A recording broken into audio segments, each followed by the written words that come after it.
Espírito, e tudo será criado, e renovareis a face da terra. Oremos. Ó Deus, que instruíste os corações dos vossos fiéis com a luz do Espírito Santo, fazei que apreciemos retamente todas as coisas, segundo o mesmo Espírito, e gozemos sempre da sua consolação. Por Cristo Senhor nosso. Amém. Nossa Senhora de Fátima, São José Operário. Amém. Então, nós estamos nos livros sapienciais, lembrando sempre que os contextos desses livros que têm a ver com a sabedoria, eles sempre têm um contexto, eles são escritos mais ou menos como no contexto da monarquia de Israel. Claro, alguns deles foram escritos muito tempo depois, mas muitos deles têm a inspiração daquele rei sábio, que nós sabemos que era o rei Salomão, né? Lembra quando Deus apareceu em sonho para ele e falou que ele podia pedir o que ele quisesse? E aí Salomão pediu a sabedoria. Ele falou: como você não pediu riqueza, nem a morte dos seus inimigos, né? Eu te concedo, né? Te faço um rei glorioso e te faço um rei vitorioso, mas além de tudo te faço um rei sábio, como nunca houve nenhum outro. E aí, essa sabedoria de Salomão, que foi colocada por escrito, né? Então, talvez parte dela esteja nos Provérbios, talvez alguma coisa no Eclesiastes, e aí o espírito de sabedoria dele também tem nesses outros livros, né? O livro da sabedoria e o livro do Eclesiástico. Eu só queria fazer uma última palavrinha sobre o livro dos Provérbios. Então a gente viu várias partes do livro dos Provérbios. Uma coisa que eu queria falar é que no livro dos Provérbios já começa a aparecer um conceito que vai aparecer bem claramente no livro da sabedoria, que é o conceito de pecado com a virtude correspondente, certo? Então, o pecado com a virtude. E aí, nos Provérbios, ali, fala do pecado de orgulho, né? Exatamente aqui no capítulo 21, versículo 24, capítulo 29, versículo 23, e fala do contrário do que é bom, a humildade, certo? Então, o temor do Senhor, aqui o capítulo 1, versículo 7 e outros. No Provérbios fala bastante do pecado de ira, da ira, né, de reprimir a ira, de não ser uma pessoa irada, de ser uma pessoa paciente. Por exemplo, capítulo 15, versículo 18, capítulo 19 e assim por diante. E por outro lado, ele fala da mansidão e da paciência várias vezes também, né, como contraposta à ira. Então, fala da inveja no capítulo 24. E, por outro lado, ele fala da alegria nos bens do outro, certo? Então fala da avareza, acho que é uma das coisas que mais fala, né? Daquele que quer juntar riquezas, quer ser muito rico. Por outro lado, ele fala também da generosidade, que é o contrário da avareza. Fala da luxúria, quer dizer, de ter o coração preso, de ter o coração inflamado por uma mulher casada, de ser infiel no matrimônio, certo? E por outro lado, ele fala aqui das vantagens de ser casto, fiel. Fala da gula e da embriaguez, né? de ser imoderado na questão do comer e do beber, né? E como isso é perigoso. Por outro lado, ele exorta a temperança, tá? No capítulo 23. E depois ele fala muito da preguiça, a gente viu, né? Várias vezes ele fala da questão da preguiça, que quem é preguiçoso não se dá bem na vida, né? Não consegue trabalho, não consegue prosperar. E por outro lado, aquele que é dirigente, quer dizer, trabalhador, que trabalha com cuidado, esse sim prospera. Então, são as virtudes, certo? Então, bons hábitos humanos e os pecados ou vícios. Então, já começa a aparecer.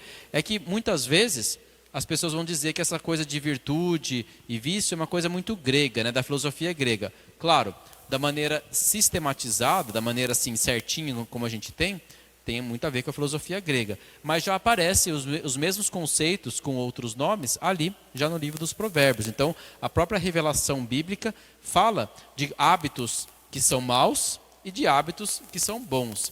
Lembrando que sempre a virtude, o vício, tem a ver com decisões, né? Com decisões da pessoa. Virtude é um hábito bom que a gente decide livremente por ele.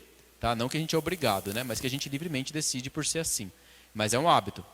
E por outro lado, o vício é o contrário. É quando a gente não escolhe a virtude, a gente vai ficando viciado em fazer aquilo, né? Então é que nem a preguiça, né? A preguiça a gente escolhe um pouco, né? A gente tem a decisão de levantar ou não da cama e tal, mas quanto mais preguiçoso a gente é, mais a gente se entrega, não é isso? Vai ficando mais difícil de sair daquele vício. E por outro lado a virtude não, a virtude nos liberta. À medida que nós vamos sendo pessoas mais diligentes, aquilo não nos custa tanto e por outro lado a gente sempre é livre. Aquilo a gente faz como um ato livre. Isso vale inclusive para a educação dos filhos, né? O que educa o filho é a virtude. Claro, a gente às vezes tem que obrigar os filhos a fazer certas coisas, né? Por exemplo, vai na missa aos domingos, vai levantar para ir na escola, vai tomar vacina, né? Mas a virtude não vem só da obrigação. A virtude vem quando aquela pessoa compreende o bem que existe por trás daquilo. Então aqui na Bíblia ele fala muito claro, né? Por que você tem que ser generoso, por que você tem que ser humilde, por que você tem que ser fiel, temperante, casto, dirigente. Ele fala por quê? Porque isso é bom, quer dizer, isso tem um bem por trás disso, não é só porque sim, né?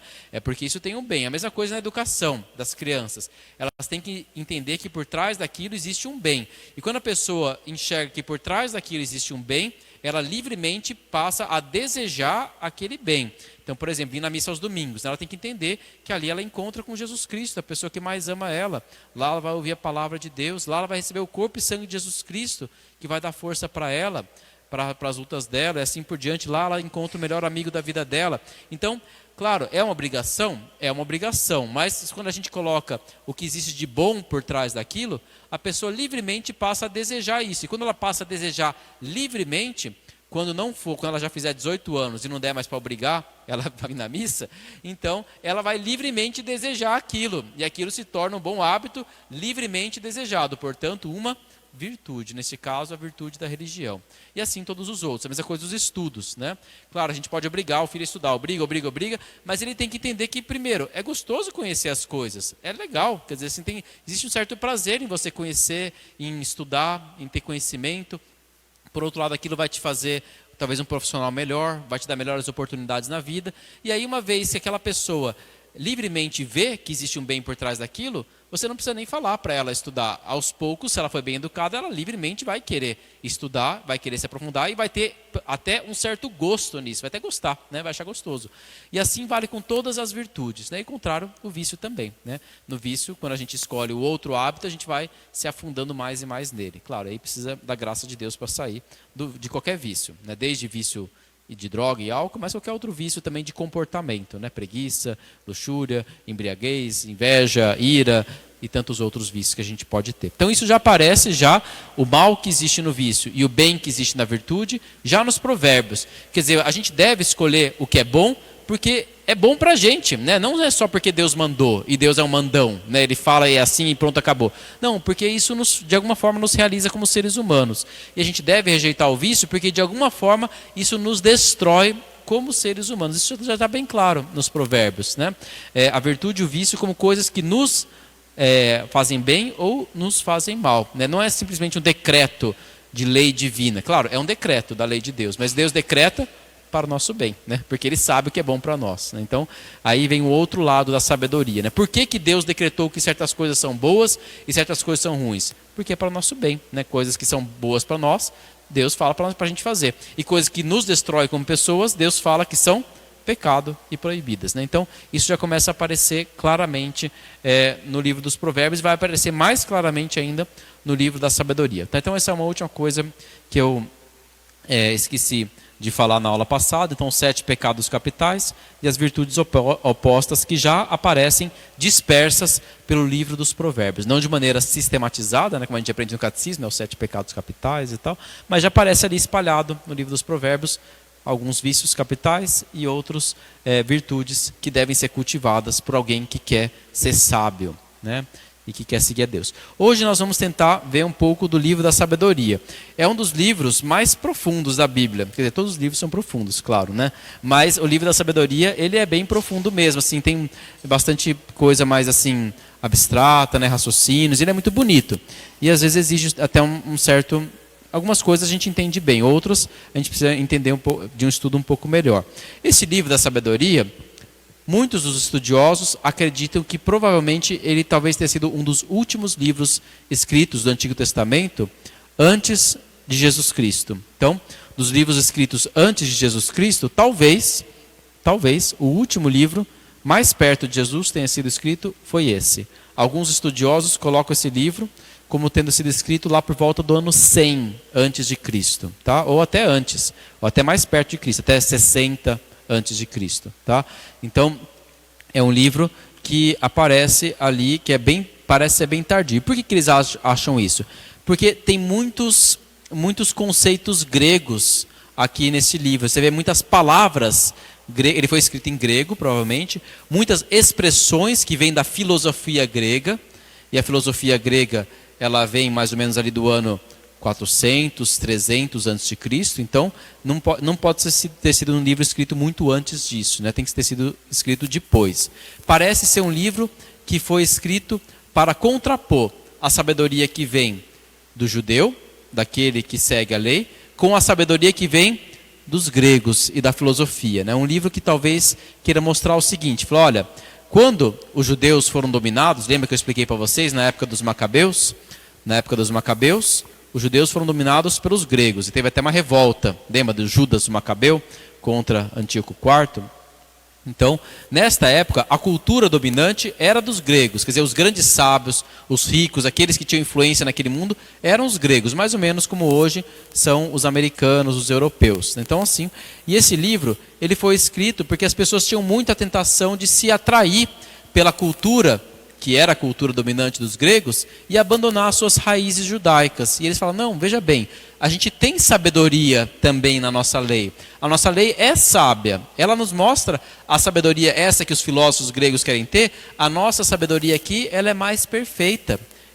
Porque ela tem os olhos da revelação da lei de Deus. Então, ele junta um pouco do que existe na filosofia grega com a sabedoria que existe na lei dos judeus, tá? E foi escrita provavelmente durante a época do segundo templo, quer dizer, depois que o primeiro templo de Salomão foi destruído, foi reconstruído por Esdras e Neemias e sucessivamente, e lá, já perto da época de Jesus, ele foi construído. Tem muitas palavras de influência grega.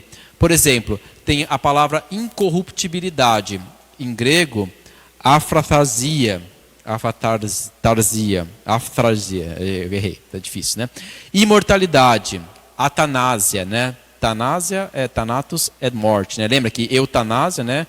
É quando a gente quer dar uma boa morte para a pessoa. A pessoa está sofrendo e aí a pessoa quer tentar parar o sofrimento dela, né? Claro, não é boa nada, mas se chama eutanásia. Thanatos é morte, né? Distanásia é quando você fica ali tentando prolongar aquela vida de todo jeito e ela está sofrendo, né? Então uma morte disforme, né? Uma morte não boa, né? Então, atanásia, é não, né? Então, atanásia, então, imortal, né? Então, imortalidade, atanásia. Providência, em grego, pronoia, né? Nous ou noia é mente, né? Ideia. Então, vem antes. Então, quer dizer, é aquele que vê antes, né? Já vê longe, já provê, né? Provide, né? Então ele já está vendo antes. Providência de Deus. Ele provê, quer dizer, ele já está vendo antes e ele provê. Nada está fora da sua visão, da sua providência. Essa palavra é uma palavra grega, né? Pronoia. Aparece no capítulo 14, versículo 3 do livro da sabedoria. Analogia, análogos, né? Logos significa ideia, palavra, né? E ana significa de novo. Significa o seguinte, analogia significa semelhante, né? Parecido. É uma palavra grega que quer dizer isso. Em parte parecido, em parte diferente. Por exemplo, se eu falar que a perna da cadeira e a minha perna, as duas são pernas, não é isso? Existe uma analogia, né? É semelhante, né? A perna sustenta a cadeira, assim como a minha perna sustenta o meu corpo. Mas são diferentes também, né? Embora existam semelhantes, existem diferenças. Isso são analogias. Então, analogia é quando você coloca lado a lado duas realidades, em parte semelhante, em parte diferente, né? Então, semelhança, né? Não igualdade, não é igual, é semelhante, né? Então, criaturas irracionais, isso é uma expressão grega. Alogon zoon, né? Então, é não, logon vem de lógica, de palavra, quer dizer que não falam, né? Não falam, não pensam, né? Porque a palavra vem do pensamento. Alogon, então não falam, não pensam. E zoon vem de zoologia, né? Animais, né? Alogon zoon, então animais irracionais, né? É uma palavra grega. Matéria informe, então matéria, E amorphos, né? Morfo é que tem forma. Amorphos não tem forma. Então, matéria informe. É um conceito grego, né? E as virtudes, aparece a palavra aretai, né? Aretai, né? Tá no capítulo 8, versículo 7. Então, na Bíblia aparecem as virtudes. Está no livro da sabedoria. Por quê? O livro da sabedoria tem influência grega. Mas para nós, católicos, é um livro revelado. É um livro que é parte da Bíblia. Para os nossos irmãos evangélicos, protestantes, não é parte da Bíblia deles. Este é um dos livros que não está na Bíblia dos evangélicos, dos protestantes, e não está na Bíblia dos judeus atuais, certo? Dos judeus antigos provavelmente estava, porque São Paulo parece citar ou fazer alusões a este livro, principalmente na carta aos Romanos, em outras cartas dele. Então, São Paulo certamente leu este livro da sabedoria. Tem expressões de São Paulo na carta aos Romanos que dão muita impressão de que ele leu o livro da sabedoria. Tá? Então, aretai, né? Areté são as virtudes. Por exemplo, aparece a temperança, sofrosinen, né? Prudência, fronesen, justiça, dikaiosunen, e fortaleza, andreaian, né? Então vem de andros, né? Homem, né? Homem que é forte, né? Então fortaleza. Então são as virtudes para os gregos chamados cardeais, né? 4 virtudes cardeais: prudência, justiça, fortaleza e temperança, né? São aquilo que nos fazem mais seres humanos, né? A prudência não no sentido de ser medroso, né? Olha que homem prudente, né? Medroso. Não. Prudente é aquele que sabe dispor dos meios para alcançar o seu fim. Então, qual que é o meu fim? O meu fim é este. Quais são os meios que eu disponho para alcançar aquele fim? São estes. Eu sei escolher e colocá-los em sequência. Esse é o prudente. Ou então, eu tenho meios para alcançar esse fim? Não tenho. Então, eu vou adquirir os meios, né? Essa é a pessoa prudente, certo? Justiça. Justiça o que é? Justiça é dar a cada qual o que lhe pertence. Então, esse é o justo. Justo é o que dá a cada um o que é de direito dele, né? Esse é o homem justo, tá? Então, por isso que às vezes os padres da igreja vão falar, quando você dá de comer a um homem que está passando fome, você não está fazendo caridade, você está fazendo justiça, porque ele tem direito à comida, né? Ninguém deveria morrer de fome. Então, você dá de comer a alguém que está passando fome não é caridade, é justiça, né? Porque ele tem direito à comida, a não morrer de fome. Então, e por outro lado, a fortaleza, né? Fortaleza o que é? É a capacidade de superar obstáculos difíceis, né? Tem certas coisas na vida que a gente precisa ser forte, né? Forte para alcançar, perseverante, não desistir diante de obstáculos, não desistir diante de algumas dificuldades. Esse é o forte, né? Lembrando que a virtude, essas virtudes humanas, elas sempre estão, vai dizer o Aristóteles, sempre ali no meio termo. E o meio termo não é que ela é mais ou menos, né? É que você tem que saber a hora certa e o momento certo e a quantidade certa daquela virtude, né? Então, por exemplo, uma pessoa que foge no combate, depende. Ela pode estar sendo covarde, por um lado, ou ela pode estar sendo prudente se ela sabe que ela não deve lutar aquele combate e que ela deve ir lutar outro combate, né? Então, fugir num combate pode ser covardia ou pode ser prudência. Varia, né? Depende da situação. Uma pessoa que luta sempre, que não desiste nunca, ela é uma pessoa forte? Depende. Se ela realmente tem o dever, se é bom para ela naquele momento ser perseverante, ela pode ser uma pessoa forte. Por outro lado, se ela está sendo ignorante e não está enxergando a verdade, que ela deveria poupar os esforços dela para isso e usar em outro momento, ela está sendo uma pessoa ignorante, né? Uma pessoa, como é que se diz? Estulta, né? Quer dizer, aquela pessoa que fica ali, né? Que dando murro em ponta de faca, não é isso? Então, a virtude ela sempre tem este meio termo, né? A temperança principalmente, né? Temperança é você ter a moderação nos apetites sensíveis, né? Então, comer com temperança, né? Nem a mais do que precisa e nem a menos, né? Beber com temperança. Então, beber ali, saber a medida certa, né? E assim para tudo na vida, todos os apetites sensíveis, né? Que tem a ver com com as nossas sensações, certo? Então tá, essas são as 4 virtudes cardeais e delas, para os gregos, vêm todas as outras, né? Então, e assim por diante. Então, um exemplo, por exemplo, a virtude da religião, né? Que é prestar culto a Deus, né? Ao Deus verdadeiro. Virtude da religião. Ela vem da virtude da justiça. Por quê? Porque a Deus a gente dá o que lhe é de direito. Jesus fala isso no Evangelho, né? Dai a César o que é de César e a Deus o que é de Deus, né? Então a Deus, Ele, como nosso Criador, né, e como nosso Pai amoroso e providente, Ele tem direito ao nosso culto e agradecimento, né? Isso é parte da justiça, né? A gente deve isso a Ele. Se a gente não presta isso a Deus, a gente está sendo uma pessoa injusta, né? Porque Ele nos criou por amor e Ele nos sustenta por amor, né? A gente está sendo uma pessoa ingrata, né? Então, a virtude da religião, ela vem da virtude da justiça, né? Então, e assim por diante, né? Cada virtude tem suas ramificações, né? Bom, vamos ler alguns trechos do livro da sabedoria.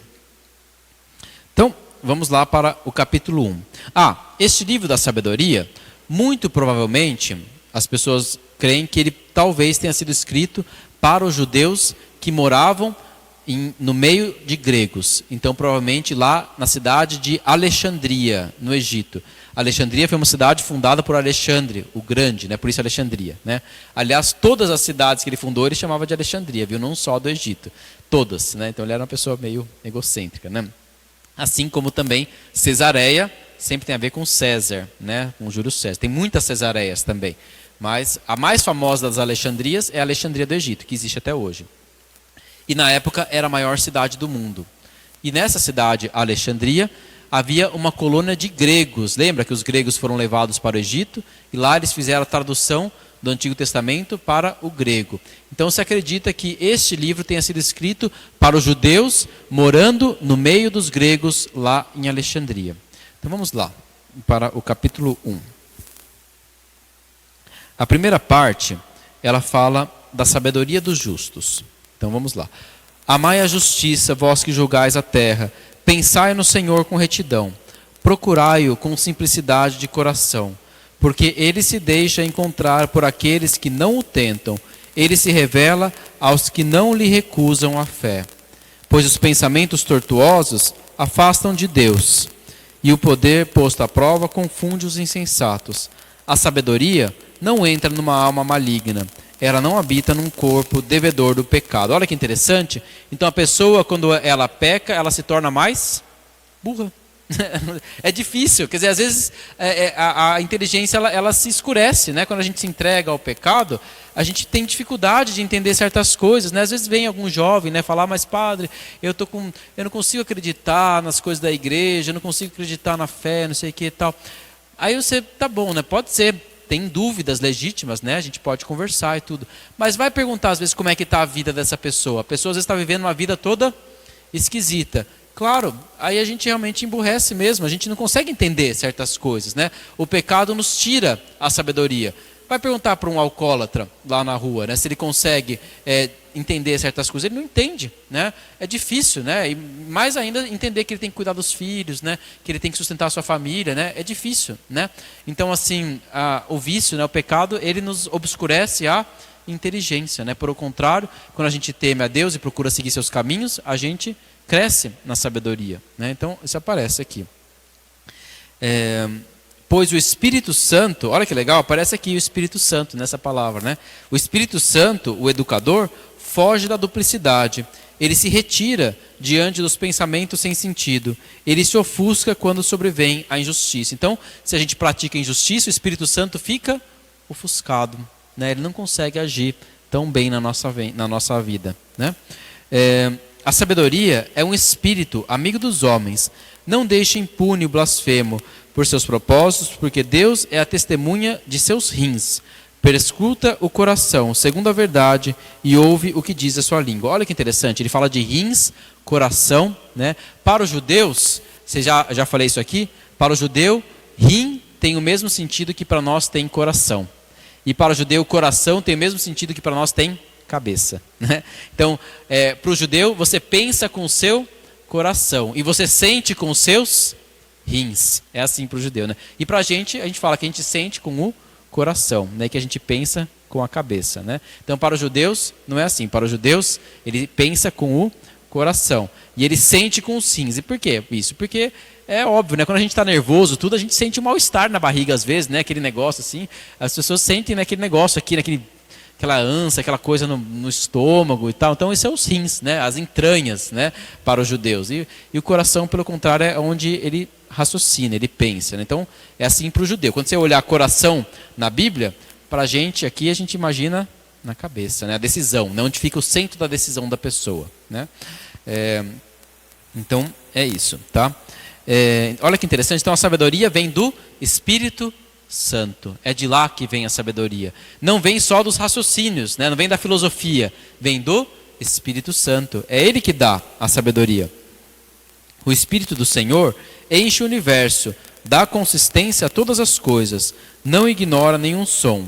Então, é o Espírito Santo que dá consistência a tudo, né? O Espírito percorre o universo inteiro. Não tem nenhum lugar onde o Espírito Santo de Deus não chega. Interessante, né, isso aqui, né? Começa a aparecer o Espírito aqui. Por isso, quem fala iniquamente não tem desculpa. Não poderá eludir a justiça vingadora. Indagar-se-á sobre os planos do ímpio. O barulho de suas palavras irá até o Senhor, como prova de seus crimes. Um ouvido ocioso ouve tudo. Nem o rumor dos murmúrios lhe escapa. Guardai-vos, pois, do murmúrio inútil. Então, da fofoca, né? Poupai a vossa língua a maledicência. Não a frase furtiva que caia no vazio. A boca mentirosa mata a alma. Então, Deus escuta tudo, né? Não existe fofoca ou língua maldizente que não esteja diante do Espírito Santo de Deus. Ele é onipresente, ele está em todos os lugares. Pois Deus não procureis a morte com vossa vida extraviada. Não vos proporcioneis a ruína com as obras de vossas mãos. Pois Deus não fez a morte, nem tem prazer em destruir os viventes. Tudo criou para que subsista. São salutares ou saudáveis as criaturas do mundo. Nelas não há veneno de morte, e o Hades não reina sobre a terra, porque a justiça é imortal. Então, olha que interessante. Deus não criou a morte e Ele não tem prazer com a morte. Interessante isso, né? Porque lembra que a gente ouviu o livro de Jó, quando tem o sofrimento do justo? Parece às vezes que Deus criou o sofrimento, né? Porque Ele permite, né? E aqui o livro da sabedoria fala bem claramente que Deus não tem prazer no sofrimento e na morte. Ele não a criou, não veio dele, né? Ele pode permitir, mas não é o desejo dele, não é o que Deus gostaria a princípio, tá?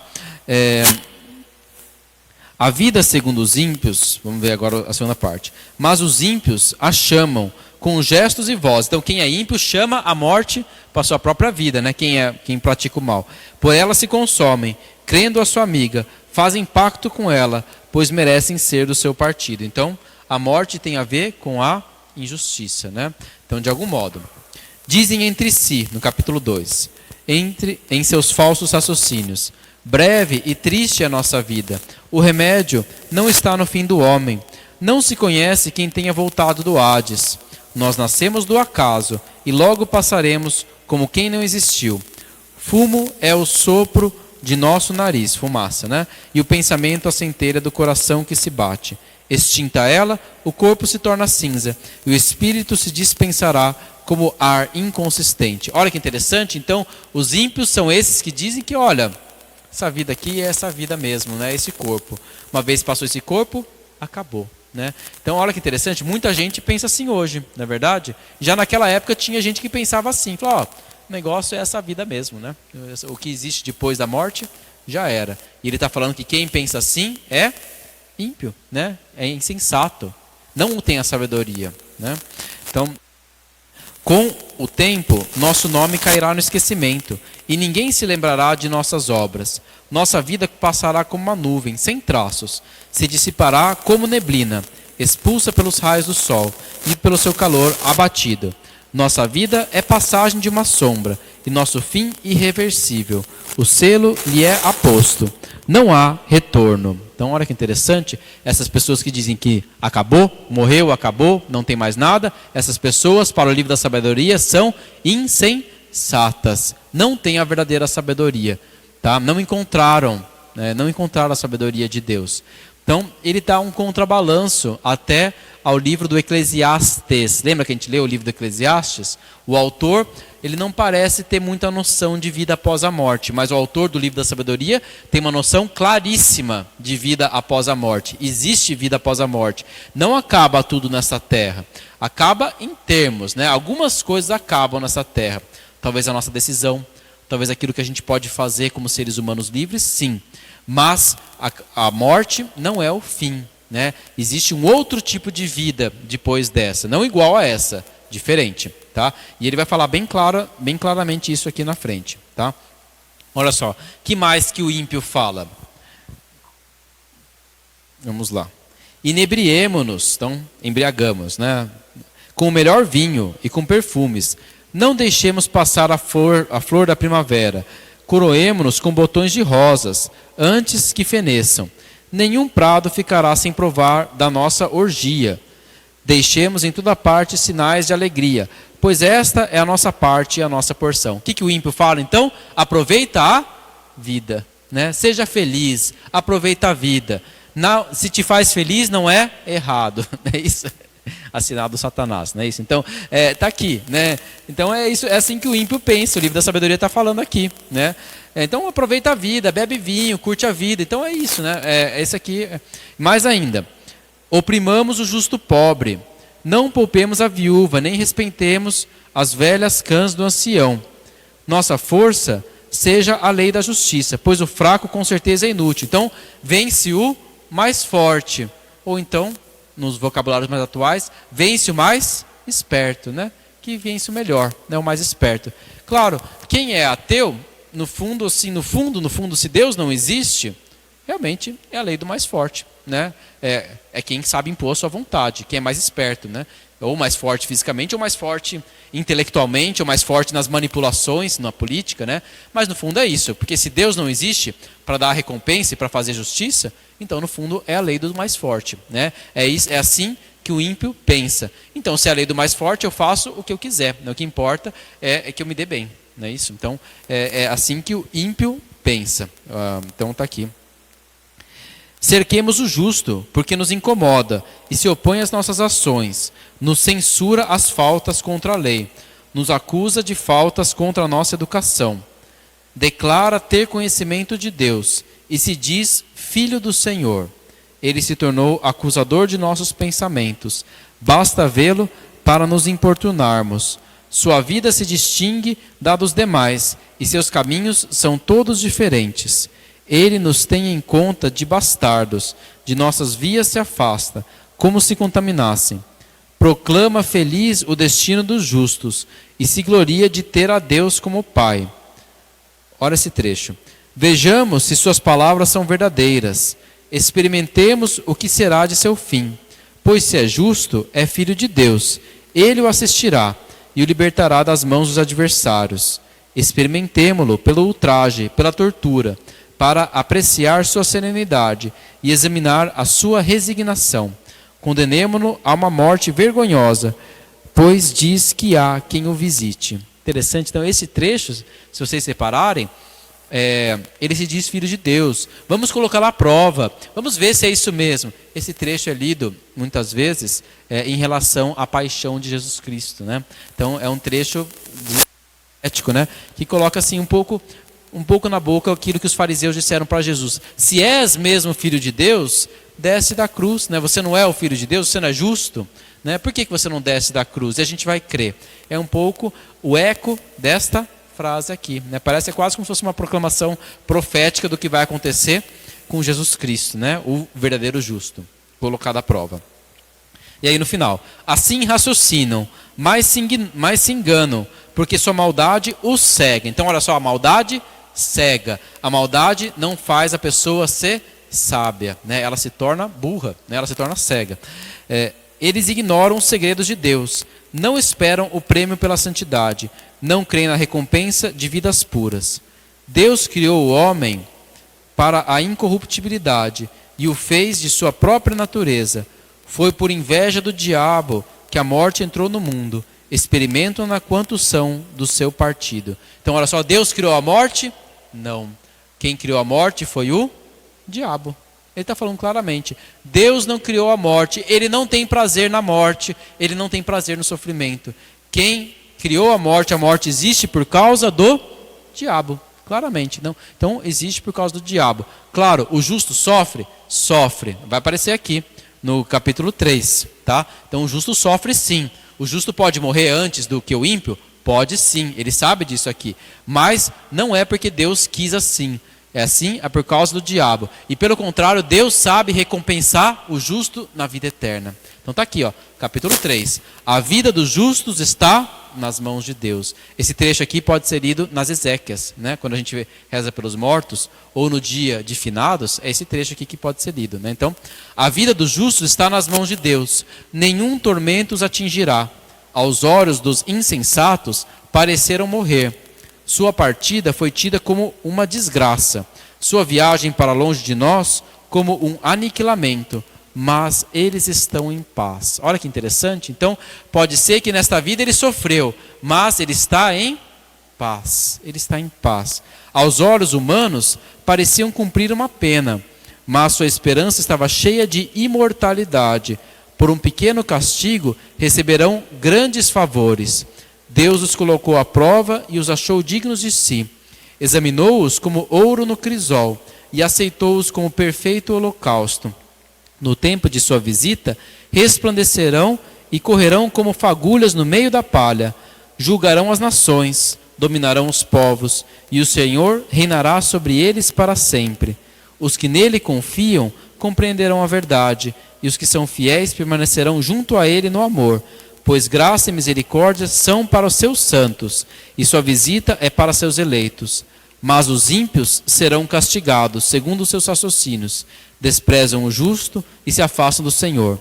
Desgraçados os que desprezam a sabedoria e a disciplina. Sua esperança é vã, suas fadigas sem proveito, suas obras inúteis, suas mulheres insensatas, seus filhos depravados, sua posteridade maldita. Olha que forte. Então quer dizer assim, então tem um julgamento, né? A morte não é o fim. Depois da morte existe ou a alegria, a paz e o reinado junto com o Senhor para sempre, ou a desgraça. E tudo que o ímpio fez aqui nesta vida vai servir para a sua desgraça, não vai servir de nada, né? Se ele realmente, no final das contas, for julgado como condenado, né? Entendeu? Então, existe aqui uma ideia clara de retribuição depois da morte e de alma imortal. Existe uma coisa que sobrevive depois da morte e que pode gozar de paz e alegria ou que pode gozar de desgraça. Então, parece muito claramente aqui, se lá no livro do Eclesiastes e até no livro de Jó não estava muito claro o que acontecia depois da morte, aqui está claríssimo, né? Aqui está claríssimo. Uma visão de imortalidade da alma e de julgamento. Tá? Vamos lá. Feliz a estéril imaculada, que desconhece a união pecaminosa, obterá seu fruto na visita das almas. Olha que interessante, antigamente quem era estéril era desgraçada, né? Era uma desgraça, não tem filhos, Deus te abandonou, né? Você pecou. Agora está dizendo que feliz é quem é estéril, mas é fiel, né? Então assim, não conhece a união pecaminosa, obterá o fruto na visita das almas. Quem vai visitar? O Senhor. Vai visitar as almas, né? Então, interessante, né? Está mudando a lógica, né? Antigamente a estéril era desgraçada, agora a estéril, que é fiel, é feliz. Feliz também o eunuco, que é o castrado, né? Que não cometeu crimes com suas mãos, não teve maus desejos contra o Senhor. Por sua fidelidade receberá uma graça especial e um quinhão apetecível no templo do Senhor. Então, olha que interessante, antigamente o eunuco era desgraçado também, ele nem podia entrar no templo. Aqueles que eram castrados na lei do Levítico, eles não podiam entrar para dentro do templo, junto da Arca da Aliança. Agora aqui ele está prevendo que os eunucos serão felizes e mais ainda, entrarão numa porção especial do templo do Senhor. Isso aqui vai ressoar depois de Jesus falar daqueles que alguns são eunucos porque nasceram assim, outros porque os homens fizeram eles assim, outros ainda se fazem eunucos por amor do reino dos céus, né? Quer dizer, aqueles que não se casam, são celibatários, né? E aí tem uma porção no templo do Senhor. Hoje eles até servem no altar do Senhor. Não é isso? Aqueles que se fazem eunucos pelo amor do reino dos céus. Então está aqui, já está um dito de sabedoria meio profético, né? Já prevendo que até os eunucos vão servir dentro do templo. Né? Então, isso que acontece. Pois o fruto dos trabalhos honestos é cheio de glória, imperecível é a raiz da inteligência. Os filhos dos adúlteros permanecem imaturos, desaparecerá a posteridade de uma união ilegítima. Então, você tem filhos, né? Antigamente, olha como você é abençoado. Aqui no livro da sabedoria, não necessariamente. Se você tem filhos, mas vive no pecado, seus filhos também vão sofrer as consequências do seu pecado. Então, não necessariamente, né? Ainda que tenham vida longa, ninguém deles fará caso. No fim de sua velhice será sem honra. Se morrerem cedo, não terão esperança nem consolação no dia da sentença. O fim de uma geração perversa é cruel. Então, pesado, né? É o julgamento. Continuando o capítulo 4. É melhor possuir a virtude mesmo sem filhos. A imortalidade se perpetua na sua memória. Então, olha só, antigamente eles achavam que se você não tem filhos, você morreu, né? Não deixou um legado. Agora não. Mesmo que você não tenha filhos, você persevera, né? Você persevera, você é imortal ainda. E é melhor ter virtude, mesmo que você não consiga ter filhos. Né? Então, de novo, né? É uma virtude, é uma sabedoria mais profunda. Presente a imitam, ausente a deploram. Na eternidade triunfa, coroada, vitoriosa numa luta de límpidos troféus. A posteridade inumerável dos ímpios não prosperará. Então é isso, né? Então ele está falando, né? Mesmo que os ímpios tenham filhos, né? Não vale de nada, tá certo? Vamos lá, mais adiante, no versículo 7. O justo, ainda que morra cedo, terá repouso. Velhice venerável não é longevidade, nem medida pelo número de anos. As cãs do homem são a inteligência, e velhice, uma vida imaculada. Então, quer dizer, viver muito ou viver pouco, na verdade, não necessariamente é bom ou é mal. Bom mesmo é ter uma vida na virtude, né? Isso sim. Viver pouco, viver muito, mas viver uma vida reta. Isso sim é bom. Então, forte isso, né? Para quem antigamente, se você morria cedo é porque você pecou, né? Ou se você vivia longo, era porque você foi abençoado. Agora, não necessariamente, né? Você pode viver uma vida muito longa e muito miserável, né? Uma vida horrível. E a gente sabe disso, né? A pessoa pode viver muitos anos e anos e pode ter uma vida horrível, né? Assim, de doença, sofrimento, ser abandonado e assim por diante. Né? Então, não necessariamente ter uma vida longa significa bênção, né? O justo, ainda que morra cedo, terá repouso, porque ele vai ser retribuído, né? Agradou a Deus, Deus o amou.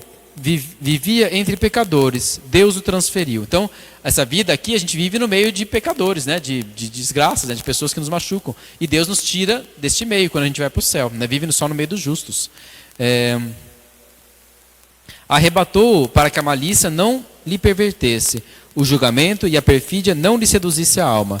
Pois o fascínio do mal obscurece o bem, e a vertigem da paixão perverte um espírito de maldade. Amadurecida em pouco tempo, atingiu a plenitude de uma vida longa. Então, quer dizer, tem pessoas que amadurecem rápido, e quando elas estão prontas, Deus colhe. Elas estavam prontas, né? Deus colheu, mesmo que foi cedo. Sua vida era agradável ao Senhor, por isso saiu às pressas do meio do mal. Então, olha só que interessante, às vezes a pessoa morreu até porque ela era muito boa, e Deus já tirou ela logo para ela não se perder ali no meio, né? Deus tirou e já levou para junto dele. Bonito, né? Então, assim, nem sempre a vida breve é uma desgraça. Se a pessoa vive uma vida virtuosa, é uma maravilha, né? Ela está indo para junto dele. As multidões o veem, mas não entendem. Nada disso lhes ocorre à mente. Então, é incompreensível para a gente. A gente sempre olha e para nós é difícil de entender.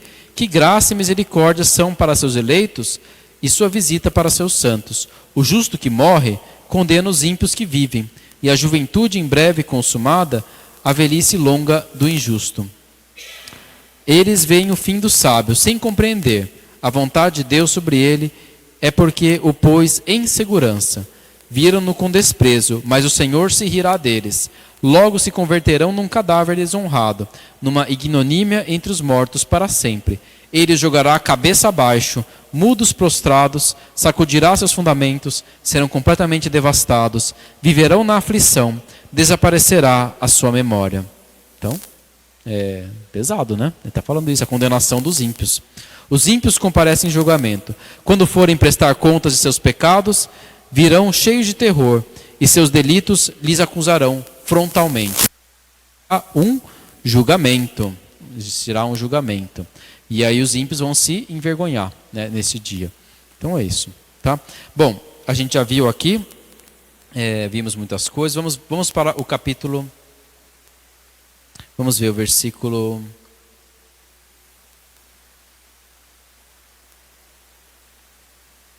Cadê? Então tá. Vamos para o capítulo 6. Vamos ver se tem aqui. Escutai, reis, e entendei. Instruí-vos, juízes dos confins da terra. Prestai atenção, vós que dominais a multidão, e vos orgulhais das multidões dos povos. O domínio vos vem do Senhor, e o poder do Altíssimo, que examinará vossas obras, perscrutará vossos desejos. Se, pois, sendo servos de seu reino, não governastes retamente, não observastes a lei, nem seguistes a vontade de Deus, ele cairá sobre vós terrível, repentino. Um julgamento implacável se exerce contra os altamente colocados. Ao pequeno, por piedade, se perdoa, mas os poderosos serão provados com rigor. Pois o Senhor do universo a ninguém teme. Não se deixa impressionar pela grandeza. Pequenos e grandes, foi ele quem os fez. Com todos se preocupa por igual. Mas aos poderosos reserva um julgamento severo. A vós, portanto, soberanos, me dirijo, para que aprendais a ser sábios e não pequeis. Santos são os que santamente observam as coisas santas. Os que o aprendem encontrarão quem os defenda. Ansiai, pois, por minhas palavras, desejai-as e recebereis a instrução. Então, ele está falando, olha, vocês que são grandes, reis, né? Então, parabéns, mas vocês prestarão contas a Deus. E para Deus, e para vocês, Deus vai pedir mais do que ele vai pedir para os pequenos, né? Então, forte isso de novo. Jesus fala um pouco disso quando ele fala para Pilatos, né? Lembra? Pilatos fala, não sabeis que eu tenho o poder de vos crucificar ou de vos libertar? E aí Jesus fala, nenhum poder te teria sido concedido se não te fosse dado do alto. Né? Então aí Pilatos foi com medo, né? Porque ele sabe, fala, olha, você vai ter que responder perante Deus, segundo esse poder que você tem. Se é poderoso, tá bom, mas Deus vai te pedir contas desse poder. Né? Então, ele está dizendo aqui, né? Então, nenhum poder nessa terra deve nos impressionar. Né? Deus pede contas a todos, grandes e pequenos. Né? Vamos agora para a sabedoria. A sabedoria é radiante, não fenece facilmente, é contemplada por aqueles que a amam e se deixa encontrar por aqueles que a buscam. Então, quem ama a sabedoria, quem busca a sabedoria, Deus se deixa encontrar.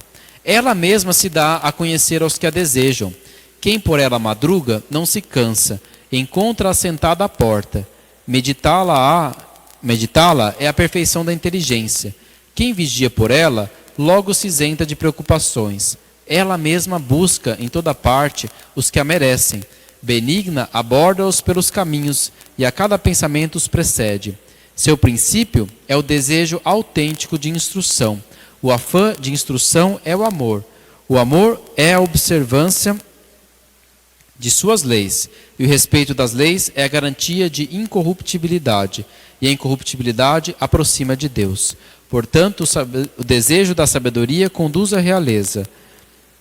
Chefes dos povos, se vos agradam, tronos e cetros, honrai a sabedoria e reinareis para sempre. Então, a sabedoria, ela se antecipa, ela vem ao nosso encontro, se a gente pede por ela. Ela parece até uma pessoa aqui quase, né? Ela busca, né, as pessoas, ela chama. De novo, a sabedoria meio personificada aqui, de novo, né? Lembra disso, né? Vou dizer-vos o que é a sabedoria e qual a sua origem. Não vos esconderei os mistérios, vou me reportar ao começo da criação, dando-a a conhecer claramente sem me afastar da verdade. Não caminharei junto com a inveja corrosiva, junto com a sabedoria, junto com a inveja corrosiva, que com a sabedoria não comunga. Uma multidão de sábios é a salvação do mundo. Um rei sábio para o povo é bem-estar.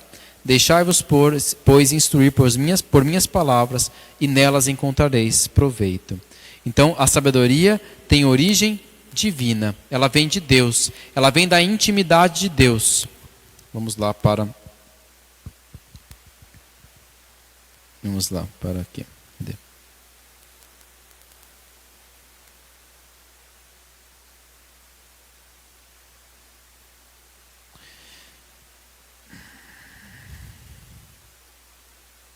Vamos para o capítulo 7. Olha que interessante aqui. A sabedoria, ela aparece como uma noiva. A noiva de Salomão, né? Olha que legal. Também eu sou um homem mortal, igual a todos, filho do primeiro que a terra modelou, Adão, né? Feito de carne, no seio de uma mãe, onde por 10 meses no sangue me solidifiquei. De viril somente e do prazer companheiro do sono. Ao nascer, também eu respirei o ar comum, e ao cair da terra, que a todos recebe igualmente, esteei a minha voz chorando igual a todos. Criaram-me com um mimo entre coeiros. Nenhum rei começou de outra maneira. Idêntica é a entrada de todos na vida e a saída. Então todo mundo começa a vida do mesmo jeito, na barriga da mãe, chora quando nasce e vai morrer também do mesmo jeito. Tá? Por isso, supliquei e inteligência me foi dada. Invoquei e o espírito da sabedoria veio a mim. Eu a preferi aos cetros e tronos. Julguei junto dela a riqueza como nada. Não a equiparei à pedra mais preciosa, pois todo ouro ao seu lado é como areia. Junto dela, prata vale quanto barro. Então ele pediu a sabedoria. Parece Salomão, né, que pediu ali no sonho sabedoria. Amei-a mais que a saúde e a beleza, e me propus a tê-la como luz, pois seu brilho não conhece o ocaso. Com ela me vieram todos os bens, de suas mãos riqueza incalculável. De todos eles gozei, pois é a sabedoria quem os traz, mas ignorava que ela fosse a mãe de tudo. Sem maldade aprendi, sem inveja distribuo. Sua riqueza não escondo. É um tesouro inesgotável para os homens. Os que adquirem atraem a amizade de Deus, recomendados pelos dons da instrução. Vamos agora para o versículo 22. Nela há um espírito inteligente, santo, único e múltiplo. Então a sabedoria tem um espírito, né? Então a sabedoria identificada ali com o espírito, com a intimidade de Deus, com o Espírito Santo. Sutil, móvel, único, múltiplo, sutil, móvel, penetrante, imaculado, lúcido, invulnerável, amigo do bem, agudo, incoercível, benfazejo, amigo dos homens, firme, seguro, sereno, todo podendo, tudo abrangendo, que penetra todos os espíritos inteligentes, puros, os mais sutis. Então penetra tudo. Tudo é penetrado pela sabedoria de Deus.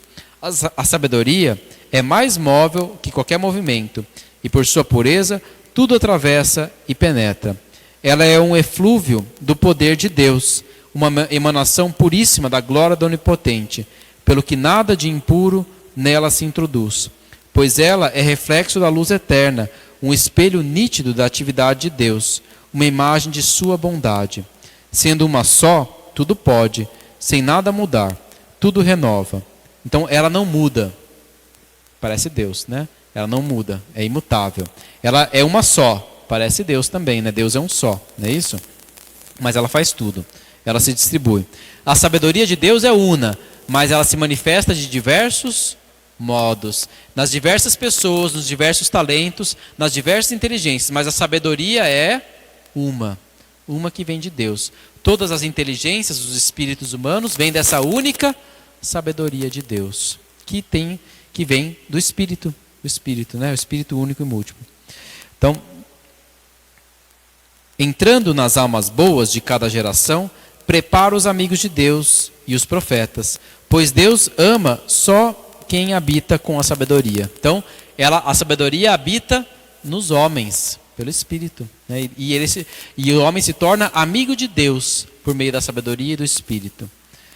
Ela é mais bela que o sol, supera todas as constelações. Comparada à luz do dia, sai ganhando. Então, olha, ela é mais brilhante que o sol. Pois a luz cede lugar à noite, ao passo que sobre a sabedoria não prevalece o mal. Então é interessante, né? Se a luz do sol às vezes brilha, às vezes não, tem a sombra, para a luz de Deus nunca existe sombra. Para a luz de Deus, a sombra não prevalece, nem a morte, nem nenhuma sombra. A luz de Deus é mais forte. O sol não. O sol a gente pode fazer sombra, até com a mão a gente pode fazer sombra, não é isso? Até a terra, quando roda, faz sombra sobre ela mesma e vira noite. Mas a luz de Deus não existe sombra. Nada pode superar. Então a sabedoria é poderosa nesse sentido. Vamos lá. Capítulo 8. Vamos ver se tem mais um. Eu a quis, versículo 2. Eu a quis, a rodeei desde a minha juventude.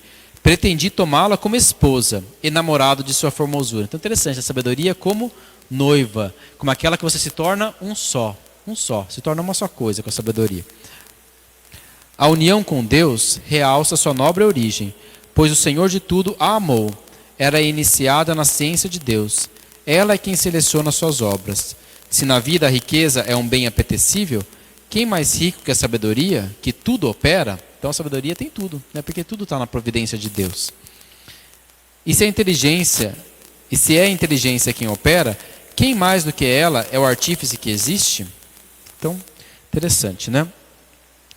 Depois, o livro da sabedoria, ele vai passar agora, tem uma oração bonita para obter a sabedoria, está no versículo 9, a gente pode talvez até encerrar com essa oração, mas antes de encerrar com a do capítulo 9, com essa oração para pedir a sabedoria de Deus, que acho que já vale para nós, existe uma segunda parte no livro da sabedoria, e que a gente vai passar bem rapidamente, tá?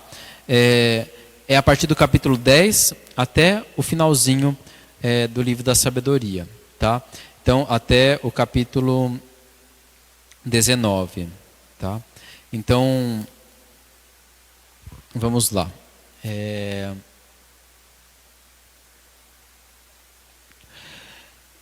Então, nessa segunda parte do livro da sabedoria, ele faz uma releitura da história de Israel, desde Adão, o primeiro homem, passando por Moisés, pelo Êxodo, pelos juízes, pelos reis, né? Então, pelas pragas no Egito, ele faz uma leitura de toda a história do povo de Israel como conduzida pela sabedoria de Deus. Então, toda a história de Israel foi Deus que conduziu, não foi por acaso que aconteceu. Nada aconteceu por acaso. Desde Adão, tudo foi conduzido pela mão de Deus, tá? E aí a gente vê algumas coisas muito interessantes aqui. Não vou conseguir ler tudo, né? Mas ele faz toda uma leitura da história do povo de Deus. E aí eu vou ler algumas coisinhas aqui. Olha só que interessante. Capítulo 11, versículo 15. Aqui ele vai falar dos ídolos dos judeus, dos egípcios. Então, ele vai falar das pragas do Egito. Então aqui a gente vai entender o porquê que Deus mandou as pragas no Egito. Então olha só. Versículo 15 do capítulo 11. Seus pensamentos insensatos e iníquos os extraviaram, a ponto de renderem culto a répteis irracionais e bichos miseráveis. Tu lhes enviaste, por castigo, uma multidão de animais irracionais, para que compreendessem que no pecado está o castigo. Então olha que interessante, isso é profundo. Por que Deus mandou certos animais como praga para os egípcios e muitas outras pragas? Ele mandou porque os egípcios cultuavam aquelas coisas, para que eles entendessem que no pecado da idolatria já está o próprio castigo. Então os egípcios foram castigados pelos mesmos deuses que eles ousavam cultuar. Interessante isso, né? Então vocês cultuam animais, então os animais vão te castigar, né? Então aqui ele enxergou nas pragas do Egito, a providência de Deus mostrando, primeiro, que no pecado vem junto o seu próprio castigo, e mais ainda, quer dizer, ali as pragas do Egito não são aleatórias, elas têm a ver com os deuses que os egípcios cultuavam. É Deus de Israel mostrando que ele é mais forte que os deuses dos egípcios, né? Ele é o verdadeiro Deus. Então, aqui aparece este pensamento aqui em relação às pragas do Egito. Um outro pensamento, ele vai falar sobre a origem da idolatria. Olha que interessante isso daqui. Sim, no capítulo 13. Então, capítulo 13 da sabedoria. Já estamos chegando perto do fim. Sim, naturalmente, vãos foram todos os homens que ignoraram a Deus e que, partindo dos bens visíveis, não foram capazes de conhecer aquele que é, nem considerando as obras de reconhecer o artífice. Mas foi o fogo, ou o vento, ou o ar sutil, ou a abóbada estrelada, ou a água impetuosa, ou os luzeiros do céu, que eles consideraram como deuses, regentes do mundo. Se fascinados por sua beleza, os tomaram por deuses. Aprendam quanto lhes é superior o Senhor dessas coisas, pois foi a própria fonte da beleza que as criou. E se os assombrou sua força e atividade, calculem quanto mais poderoso é aquele que os fez, pois a grandeza e a beleza das criaturas fazem por analogia contemplar seu autor. Olha que interessante. Então, é possível de olhar as coisas criadas, chegar por analogia a Deus.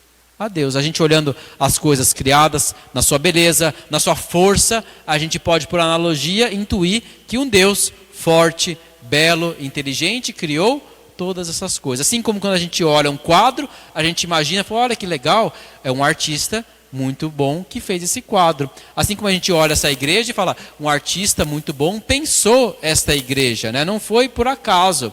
Você olha para a igreja, ela tem uma beleza, ela tem sinais que falam, e a gente pensa, isso aqui não está aqui por acaso. Alguém pensou nisso, alguém teve um carinho, alguém imaginou essa coisa na sua cabeça. Assim também a criação.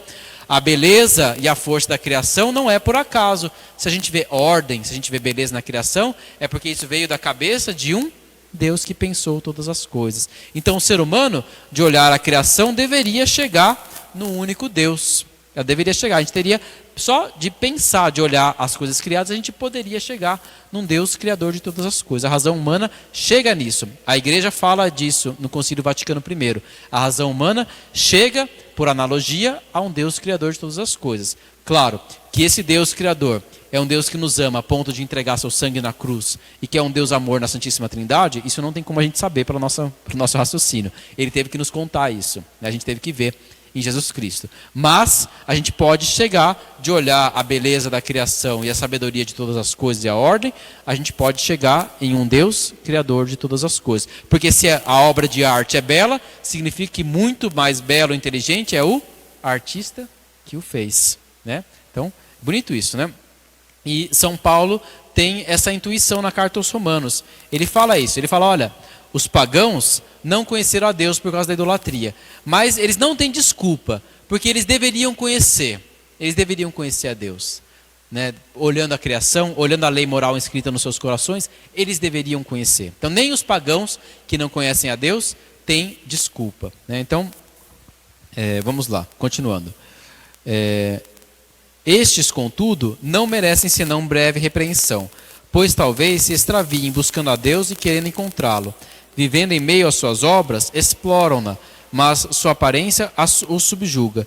Tanto é belo o que vem. Então a gente fica seduzido pela beleza da criação e esquece de olhar a Deus. A gente confunde a Deus, o Criador, com as criaturas e passa a amar as criaturas mais que o Criador. Isso é idolatria, né?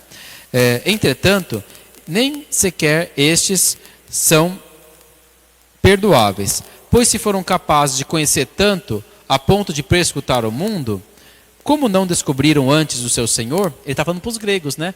Olha, gregos, vocês são tão sábios a ponto de descobrir tanta coisa no mundo, como que vocês não encontraram o Criador de todas as coisas? Ele está dizendo isso, né? A sabedoria dos hebreus em relação à sabedoria dos gregos. Mas vocês são tão inteligentes, vocês descobriram tantas coisas com a sua ciência, com a sua filosofia, como que vocês não encontraram o Criador de todas as coisas que fez tudo, né? Vocês ficaram seduzidos pelas obras e não pelo Criador. Então é isso que ele está dizendo. Então, e aí agora ele vai dizer forte, né? São os desgraçados, põem sua esperança em seres mortos, esses que chamam deuses, as obras de suas mãos humanas, ouro, prata, lavrados com arte, figuras de animais, ou uma pedra inútil de uma mão amiga. Então, é isso, né? Então, ele está dizendo a idolatria como obra humana. Vamos lá. Uma última parte aqui, a gente pode falar da origem da idolatria. E aí a gente termina o livro da sabedoria, pedindo a sabedoria, tá bom? Então, no capítulo 14, versículo 12.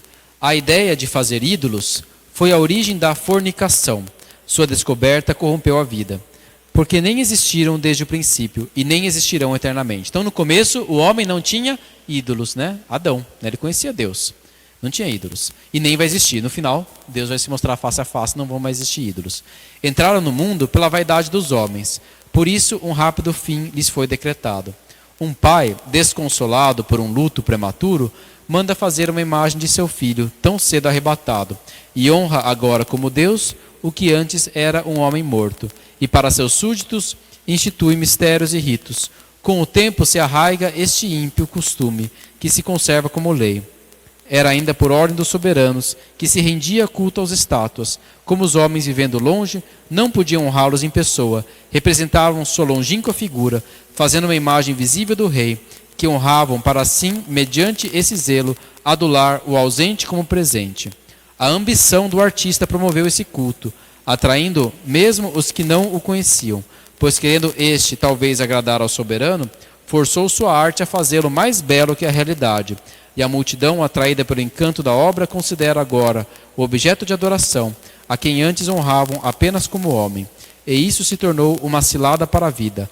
Homens escravos ou da desgraça ou do poder impuseram o nome incomunicável à pedra e à madeira. Então ele está falando, pessoas que quiseram se cultuar como ídolos, como deuses, fizeram imagem de si, enalteceram suas obras, exageraram suas qualidades, ou então fizeram imagem de pessoas queridas que partiram, e a partir dessas pessoas se tornaram ídolos, né? Deuses para os povos pagãos antigos. Isso vale para nós. Todo ídolo é criação da cabeça humana. E por que o ídolo prejudica tanto o homem? Porque a gente cultua a um Deus que é igualzinho a nós mesmos, que inclusive tem os mesmos defeitos que nós. E nosso Deus não é igual a nós, ele é muito melhor que nós. Então todo ídolo é uma criação da cabeça humana. Todo ídolo é uma projeção do ser humano, dos nossos desejos, dos nossos vícios. Então, isso é possível fazer ainda hoje, né? Ídolos com a nossa cabeça. E é por isso que Deus repudia os ídolos sempre, porque Deus não é como aquilo que a gente cria. Ele é como Ele se revela. Então, assim é a idolatria. Vamos terminar, então, o nosso momento fazendo a oração, pedindo a sabedoria. Está no capítulo 9. Eu vou ler aqui e essa aqui vai ser a nossa conclusão. Deus dos pais, Senhor de misericórdia, que tudo criaste com tua palavra, e com tua sabedoria formaste o homem para dominar as criaturas que fizeste, governar o mundo com justiça e santidade, e exercer o julgamento com retidão de vida. Dá-me a sabedoria contigo entronizada, e não me excluas do número de teus filhos, pois sou teu servo, filho de tua serva, homem frágil de vida efêmera, incapaz de compreender a justiça e as leis. Por mais perfeito que seja alguém entre os filhos dos homens, se lhe falta a sabedoria que vem de ti, de nada valerá. Escolheste-me como rei de teu povo, como juiz de teus filhos e tuas filhas. Mandaste-me constituir um templo em teu santo monte, um altar na cidade onde fixaste a tua tenda, cópia da tenda santa que preparaste desde a origem. Contigo está a sabedoria, que conhece tuas obras. Estava presente quando fazias o mundo. Ela sabe o que é agradável a teus olhos, o que é conforme teus mandamentos. Dos céus sagrados, manda de teu trono de glória, para que me assista nos trabalhos, ensinando-me o que te agrada. E ela, que tudo compreende, prudentemente me guiará em minhas ações, e me protegerá com sua glória. Minhas obras serão assim bem acolhidas. Julgarei teu povo com justiça, serei digno do trono de meu Pai. Pois que homem conhece o desígnio de Deus? Quem pode conceber a vontade do Senhor? Os pensamentos dos mortais são tímidos e falíveis, os nossos raciocínios. Um corpo corruptível pesa sobre a alma, e a tenda de argila oprime a mente pensativa. A custo de conjecturarmos o terrestre com trabalho, encontramos o que está à mão. Mas quem rastreará o que há nos céus? Quem conhecerá a tua vontade, se não lhes dá a sabedoria, enviando dos céus teu Santo Espírito? Somente assim foram retos os caminhos dos terrestres, e os homens aprenderam o que te agrada, e a sabedoria os salvou. Glória ao Pai, ao Filho e ao Espírito Santo, como era no princípio, agora e sempre. Amém. O Senhor esteja convosco. Abençoe-vos Deus Todo-Poderoso, Pai e Filho e Espírito Santo. Amém. Fiquemos em paz.